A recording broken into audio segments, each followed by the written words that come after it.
Hi hello வணக்கம் மக்களே. ஒரு ஆக்ஷன் இந்த அனிமலிஸ்ல கண்டிப்பா நாம எல்லாருமே 2021 ரிலீஸ் ஆன டோக்கியோ ரிவெஞ்சர்ஸ் என்கிற அனிமையுமே சொல்லுவோம். அப்படி இருக்கிற இந்த அனிமில இருந்து இதுவரைக்குமே 3 சீசன் ரிலீஸ் ஆயிருக்குது. இப்போ இந்த அனிமியோட 4வது சீசனுமே 2026ஆம் ஆண்டு, அதாவது அடுத்த வருஷம் ரிலீஸ் ஆயிருக்கிறத இப்போ அதிகாரப்பூர்வமா அறிவிச்சிருக்காங்க. அது மட்டும் இல்லாம அதுக்கான ஒரு சின்ன ட்ரெய்லருமே இப்போ ரிலீஸ் பண்ணிருக்காங்க. மற்றும் முக்கியமா சீசன் 4ல மொத்தம் 13 அல்லது 24 எபிசோட் இருக்கும் என எதிர்பார்க்கப்படுது. இந்த அனிமியோட சீசன் 1ல மொத்தம் 24 எபிசோட் இருக்குது. இதுக்கடுத்த ரிலீஸ் ஆன சீசன் 2 மற்றும் சீசன் 3ல ஒவ்வொரு சீசன்லயுமே மொத்தம் 13 எபிசோட் படி இதுவரைக்குமே மொத்தமா இந்த டோக்கியோ ரிவெஞ்சர்ஸ்ல இருந்து 50 எபிசோட் ரிலீஸ் ஆயிருக்குது. முக்கியமா இந்த அனிமி இன்னும் தமிழப்ல ரிலீஸ் பண்ணவே இல்லை.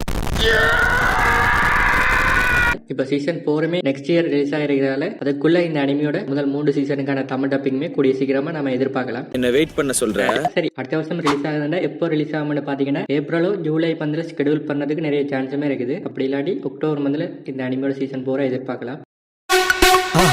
மறக்காம சர்ப்ரைஸ் பண்ணுங்க.